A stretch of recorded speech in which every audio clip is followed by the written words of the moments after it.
Good morning. On behalf of Superior Health, I'd like to welcome you to today's event, Reduction of Urinary Tract Infection. Just a few, I should introduce myself. My name is Diane Doan, one of the Quality Improvement Advisors with Superior Health. A few reminders for today's call.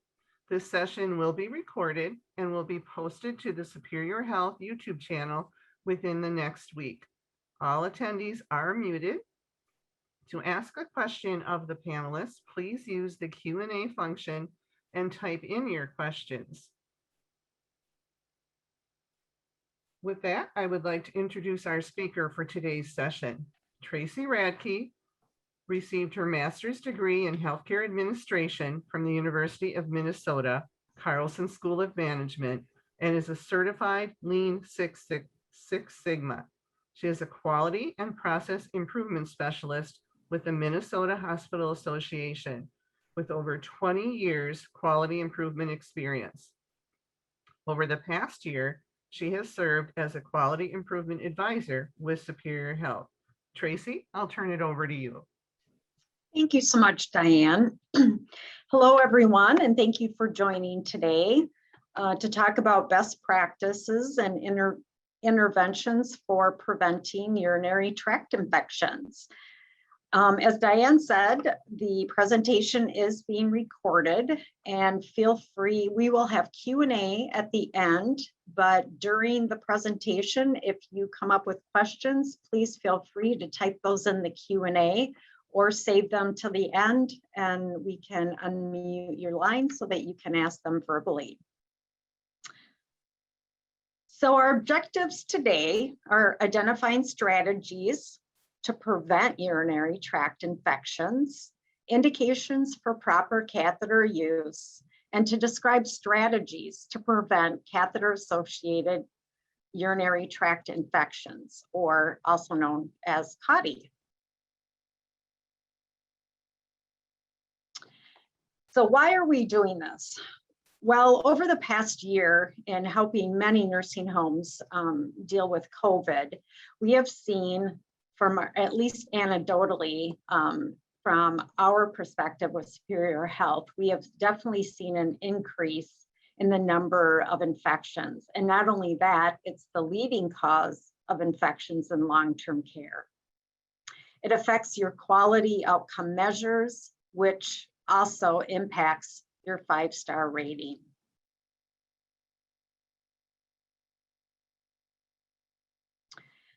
So no secret, I'm sure, to many of you, is that the 3 top key interventions are hand hygiene, hydration, and proper process during pericare.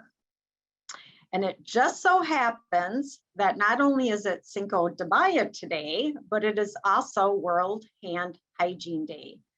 The CDC put together this Clean Hands Count campaign, which is aimed at improving healthcare provider adherence to hand hygiene, addressing the myths and misperceptions about hand hygiene, and empower patients to play a role in their care by asking us to remember to clean our hands. And there is a link at the end of the presentation if you would like more information.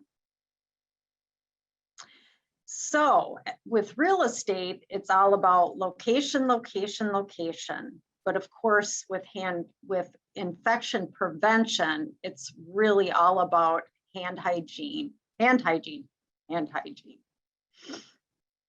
So data from older studies, and I say BC, before COVID, estimate between 1 and 3 million infections may be occurring in US nursing homes every year.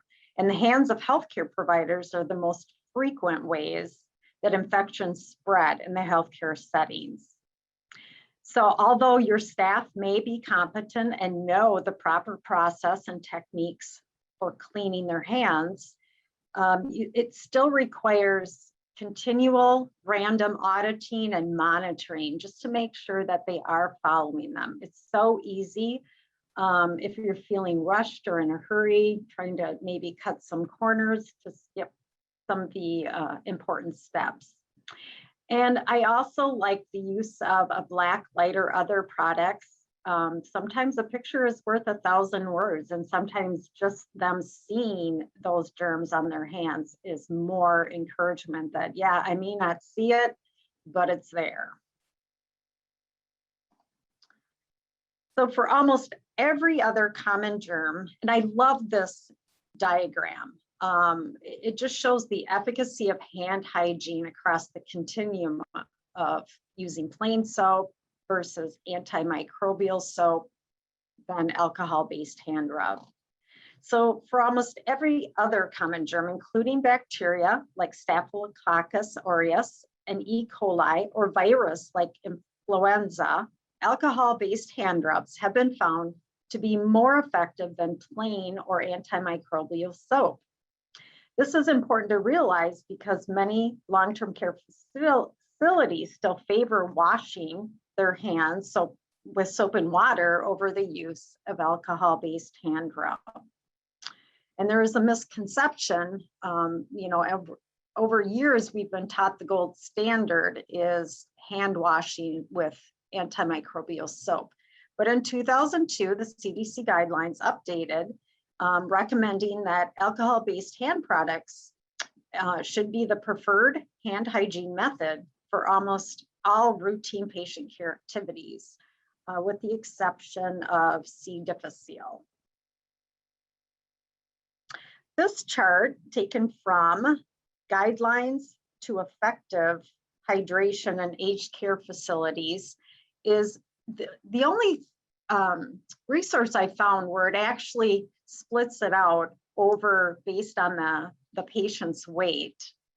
So we're born with 70% of body composition made up of water, but by the time we reach the age of 80, it drops to 40%, which is also close to cutting in half, which just makes the elderly much more susceptible to dehydration. Now, we've probably heard all the studies, even if you're trying to lose weight or get healthier, they always say to consume 6 to 8 cups of water per day. But what does that really mean? So if we think 6 to 8 is a lot, I found a statistic or information from the US National Academies of Sciences, Engineering, and Medicine.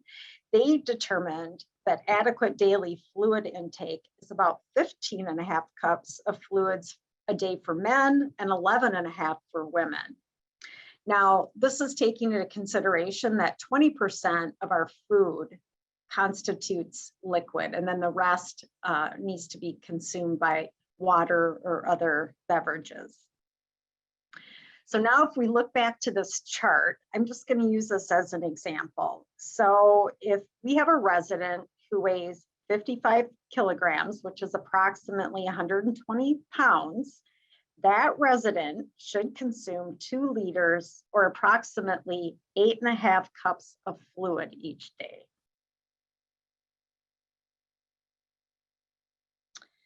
Our final key intervention is Pericare. And it's important in preventing UTIs, not only because it requires, again, back to hand hygiene, gloves, and proper technique. There's not enough time today to get into each detail of the steps or the process, but I've just listed some of the 3 key ones here. You always want to prevent fecal and urine soiling.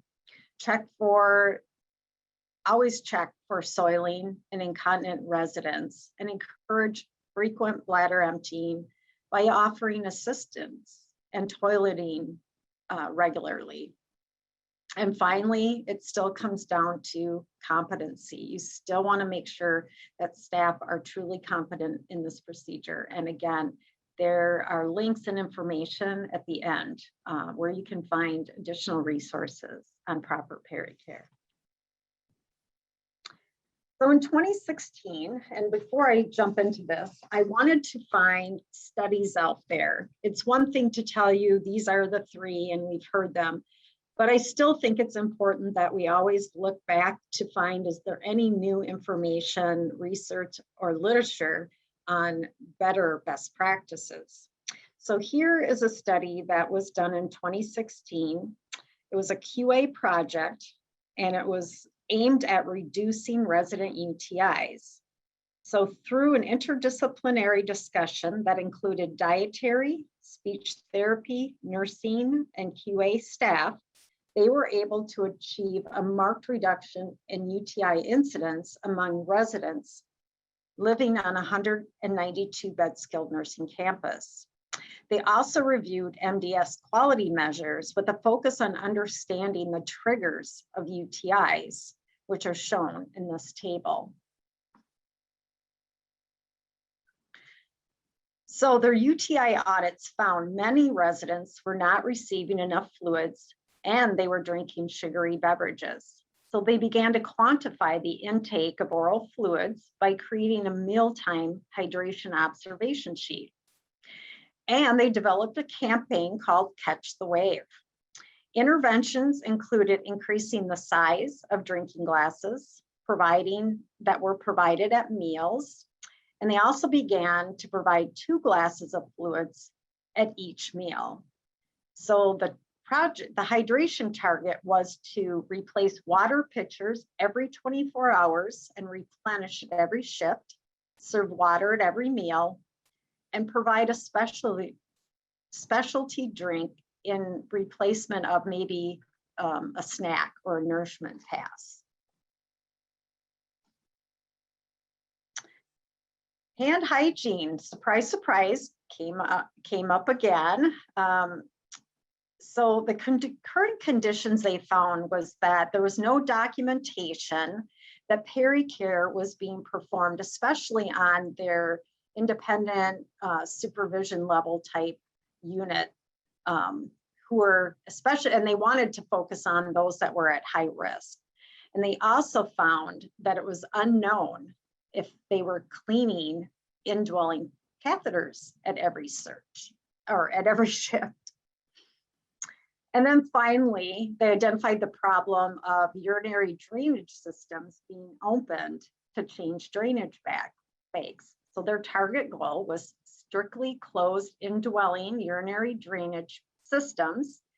Indwelling catheters changed if the systems are compromised, and removing indwelling catheters whenever appropriate.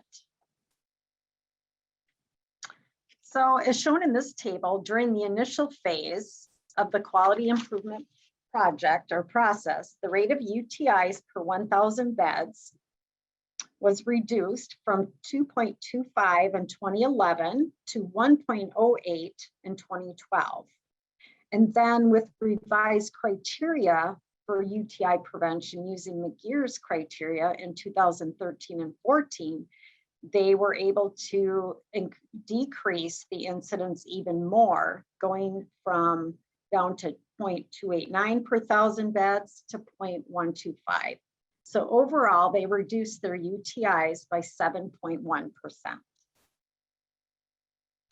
Here's another study that was published in May of 2017. They concluded that several practices often implemented in bundles, such as improving hand hygiene, reducing and improving catheter use, managing incontinence without catheters, and enhanced barrier precautions, reduced UTI and CAUTIs in nursing home residents. And here's another example. So one nursing home in New York City cut its urinary tract infection rate and related care costs in half by implementing a bundle of basic and practical prevention practices or strategies. And according to the findings presented, they showed that with this new protocol and bundle, they were able to reduce their UTI rate by 52%. And there is a link, again, at the end of the presentation, where you can go in there and learn more about the education piece, how they worked on treating UTIs locally, and their COAPI initiative. So now I want to move on to CAUTI. So statistically, we know that 5 to 10% of residents nationally have urinary catheters. 12% of all new admissions from acute care facilities, meaning hospitals, to long-term care have urinary catheters. And we know that CAUTI can lead to sepsis and the spread of antibiotic-resistant bacteria. And sepsis can be a very serious condition that can cause death. And CAUTIs cost anywhere from $750,000 to almost $3 million a year. So now I want to stop and I want to start a poll. And it's not coming up. I'm so sorry if I kicked you out. Let's see. I am so sorry. It's not working.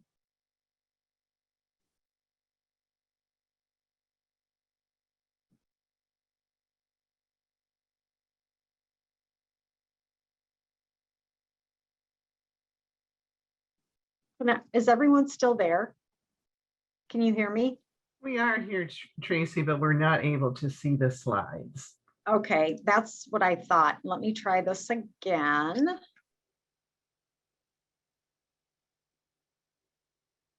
I'm just opening them again.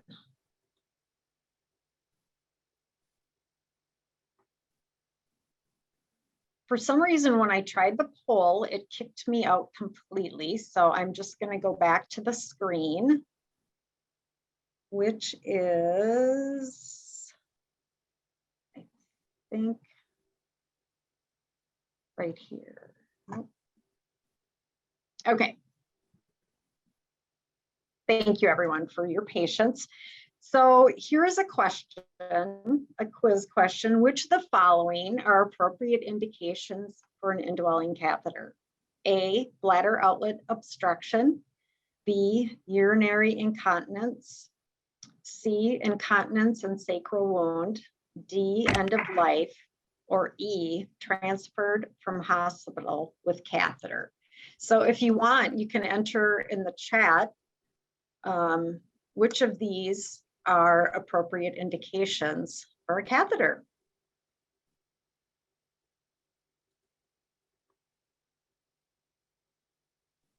Oh, I see people entering in the Q&A. That's great too. Looks like we have 2 participants that raised their hand.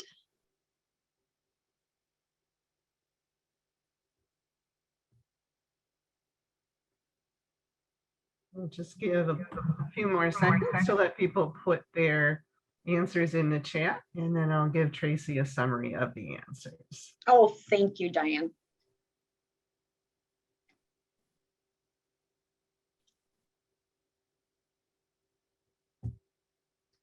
So for those that answered in the chat, it's kind of a mixed bag. Several choices of A, bladder outlet obstruction. Several choices of A and C, bladder obstruction as well as incontinence. And then several choices for A, C, and D, which would be bladder obstruction, urinary incontinence, or end of life.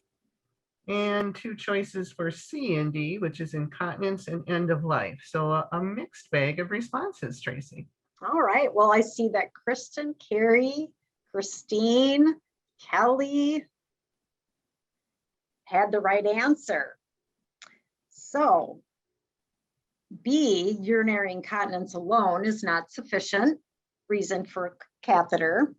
And E, being transferred from the hospital to your facility with a catheter also is not correct. Because we always want to reassess residents when they come to as a new admission to see if that indwelling catheter is still appropriate. So the correct answers are A, bladder obstruction, C, incontinence with sacral wound, and D, at the resident's request during end of life. So thank you for answering in the chat. I hope that was helpful.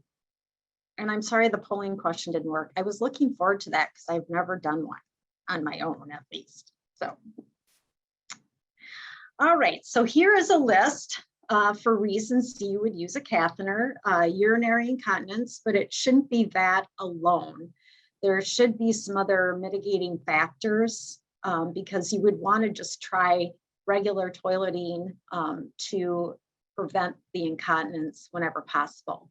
Urinary retention, obstruction, accurate measure of output if you're trying to track how much they are urinating each day. If it's required because they're immobile or after a trauma or surgery, pressure injuries, and of course, palliative care and hospice care. So the first step to preventing CAUTI begins with best practices in placing an indwelling urinary catheter. So here is a link. It'll take you to the Agency for Healthcare Research and Quality, or AHRQ, where you will find several resources on preventing CAUTI. They have toolkits, process steps. I believe they might even have some training videos. I did not have the time today to go through each step, but I would encourage you to check the website. You never know when new resources or information is available. So now I want to talk about some multi-component strategies to preventing UTI. So it's important that nurses look for an indication for continued use of an indwelling catheter and do it regularly and do these regular periodic assessments. A resident's condition can certainly change at any point, and another option might be more appropriate at that time. So maybe an external or straight catheter can be used, or a toileting program would be beneficial. AHRQ has many, again, resources on indwelling urinary catheter use and care. And you can click on this link, again, to go to the AHRQ website and find a lot of helpful information. And of course, we want to secure that catheter to prevent irritation, maintain a closed drainage system, improve hand hygiene, encourage hydration, no news there, and improve resident hygiene and catheter care. So I cannot believe that I am done already. I thought this would take longer. Anyway, I wanted to open it up for Q&A. So you can enter your questions in the Q&A, or if you click more, there should be, let's see. There should be a way for you to raise your hand. So if you can do that, please do so, and we will unmute your line. So as a participant, if you would like to raise your hand to ask a question live, there is a button on the bottom of your screen to the far right that says raise or lower hand. You can also put it into the Q&A, and I will try and read those for Tracy.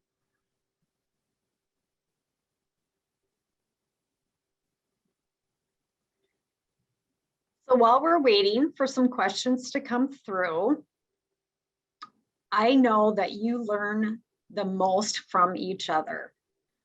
Sharing learnings, strategies, learning what other people have done is really the most beneficial way we can learn, or the best way for method of learning and bringing people together to share what they've done. So some questions to think about are, why do you think UTI cases rose during the pandemic? Just wondering if anyone has any hypotheses on why that happened, especially during a time when we were really focusing on infection control and prevention with hand hygiene and PPE. And then, what has been your most effective strategy in preventing UTIs with your residents? We know that, we know what the key interventions are, but what strategies have you done with those? Like the one QA project where they increased the size of the glasses of water that were given during meals, just simple things like that, or having a hydration campaign. Just sometimes we have to just think a little outside the box on new techniques that we can use to encourage our residents to take in more fluids. And then what are some of the barriers that you've faced in preventing UTIs? There may be others on this call that have an answer. Maybe they found a solution for that particular barrier. So Diane, I'm going to turn it over to you if there are any questions. We did have one question from Jennifer, who wanted to know what is the latest McGear's criteria. So I will be able to put that into the chat box so that you have that link. Yes, good question. Do we have any other questions from the participants?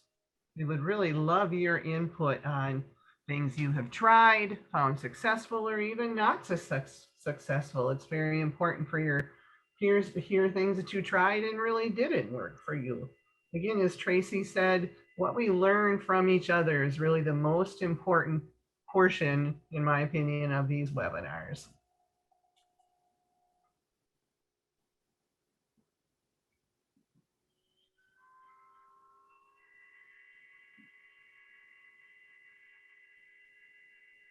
I had a comment from Ginger that one of their challenges has been staffing shortages. A question from Sarah.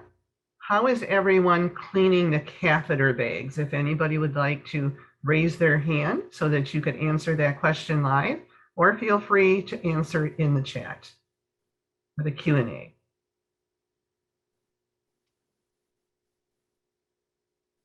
Sarah amended her question. How is everyone cleaning the catheter bags when switching from leg to bed bags? Gilda mentioned that they change bags twice a week.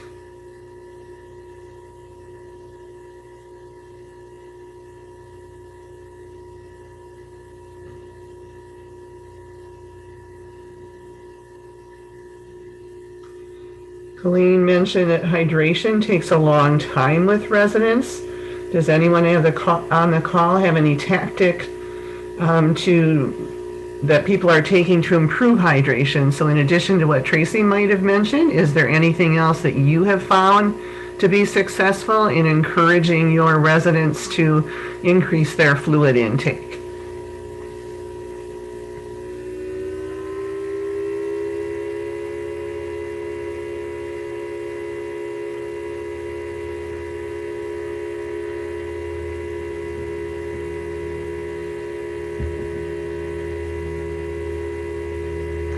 Sarah mentioned that their activity staff has been helping to remind residents about their fluid intake. That's a great suggestion, not one I had thought about. Jennifer mentions that hydration may be improved with, at every encounter, offer at least a sip of water to get them started.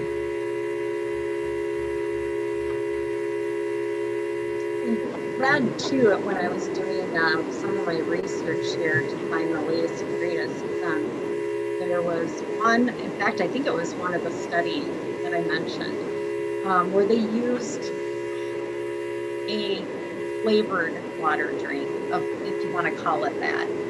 Sometimes, rather than juice, can we give them a flavored beverage? There's so much out there now with flavored, both carbonated and uncarbonated, that could also be helpful. Thank you, Tracy. There are a couple of comments about cleaning the bags. We have a comment here Then from Ginger, they use alcohol wipes to clean around the tubing connection.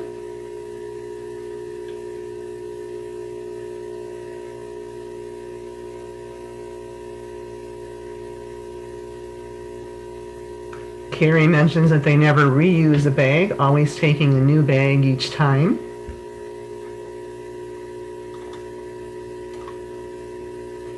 My apologies to the audience. Apparently we are getting some feedback.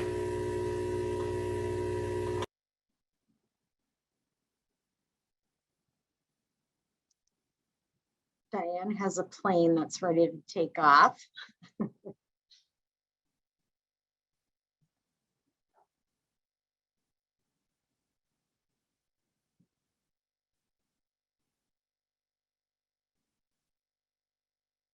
Diane, did we get an answer for Jennifer? What's the gold standard for frequency of assessing indwelling catheter need? We did not.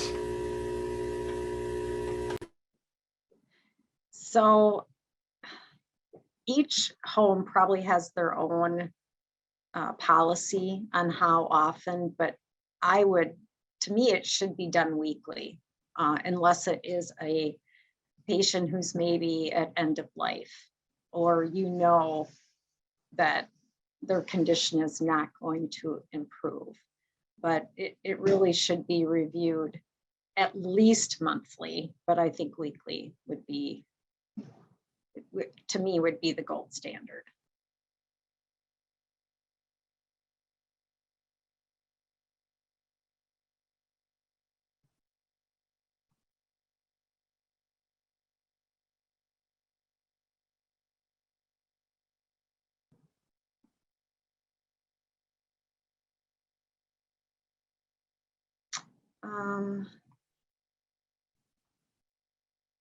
So Christine says that UTIs increased, and I'm not sure what the R/T is, decreased.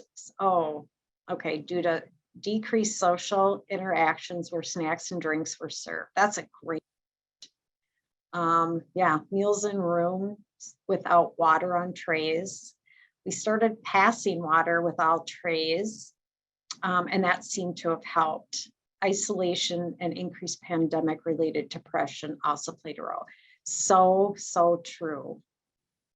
I think those are great. I'm waiting for, a study. I'm sure that there will be a million studies on every aspect of this pandemic, but I think this would be a great study, looking at these different factors. I will say, I liked the idea from the one project where they had pictures of water. Now, granted, not all residents can serve themselves, but on every shift, they should be offered water out of that pitcher. That would be it, and it would be a kind of what's the word I want to say? A prompt or a reminder to offer water.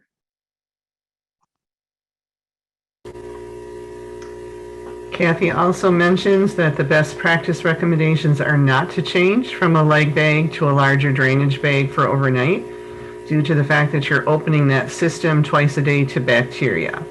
Thank you, Kathy.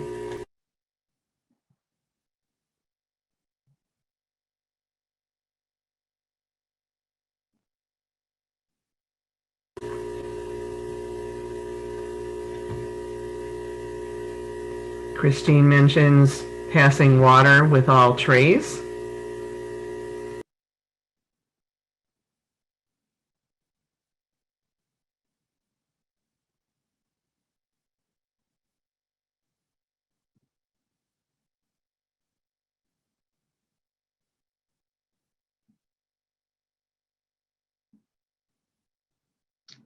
So Sarah, she has a question that's not UTI related. I have a question, if anyone could help me. It is about suction tubing and cleaning. Not sure if I should ask, but I have not been able to find the guidance I need. I even emailed our Department of Health, but have not gotten a response. We are using the Yankee tubing and we are having difficulty finding the correct cleaning or replacement procedure for the equipment. Some have recommended cleaning out the tubing after each use with alcohol-based mouthwash. Someone stated that we should use new tubing daily. Some have stated that they soak the tubing in vinegar and water for 20 minutes each day and change monthly. Manufacturer directions are not helpful. And that's okay, Sarah, you meant to send at the end.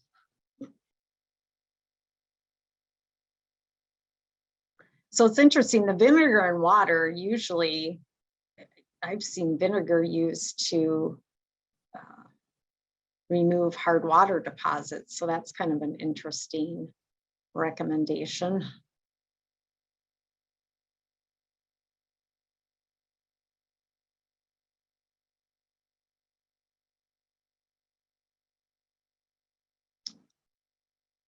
Anyone out there that might have some information?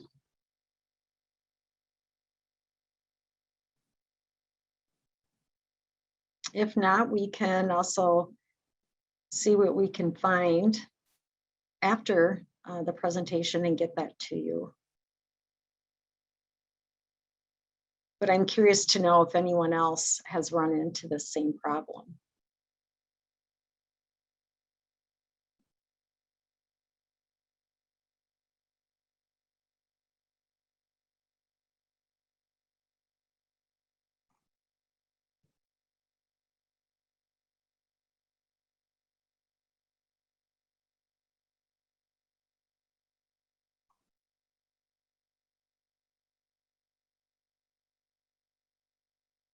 All right, any other questions?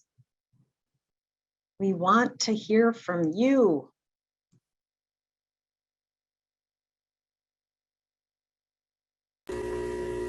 And Christy does have a comment in chat. According to current medical sources, catheter replacement depends vastly on specific medical cases, patients, future medical prospects, and risks. The exact timing and or frequency of replacements is highly specific and can only be determined together with medical professionals. In all cases, a prior medical assessment should be performed in order to prevent any associated risks. Although older medical guides or manuals suggest that indwelling catheter replacement should be done on a fixed schedule, such as weekly or biweekly, this procedure is not recommended by modern guides. Thank you, Christy.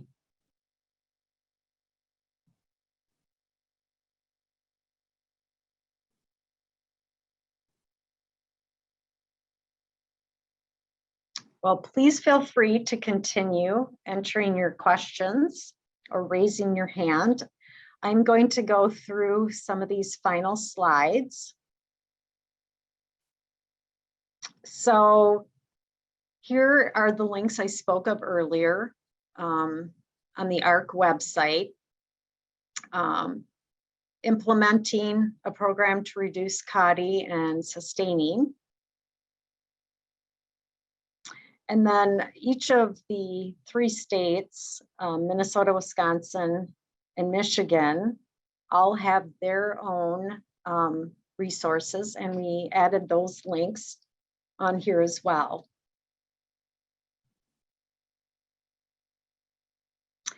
And I thought this would be helpful because it are the different resources that I used in my presentation. So the top one, the systematic review, that was one study I mentioned. The New York City facility halves their UTI rate. That was another study. So feel free to check some of these resources out. You never know what might be new. And then I wanted to promote our next in the series of criteria to determine the presence of UTIs. And that will be presented by Diane Dome, who is an expert. You do not want to miss that. And then also, when we end the presentation today, you will receive a survey that will pop up, and please, please, please fill it out. We really like to hear from you, your feedback, you know, what other topics might be of interest to you, what can we do better to meet your needs. So I will turn it over to you, Diane, if there are any last minute instructions or information. We have no further questions in the chat or in the Q&A. There was a comment that some of the links aren't working from the presentation slides, so perhaps we can send those out to all the participants after. Yes, we will definitely, yep, we can get the slide deck out. You're right. You will not be able to click the links within the presentation because you're not seeing the live document. It's just displaying on my screen for you to see.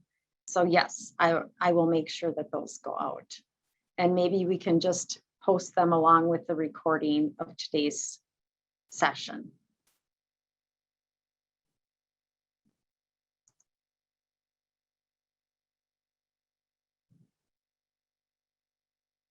Great.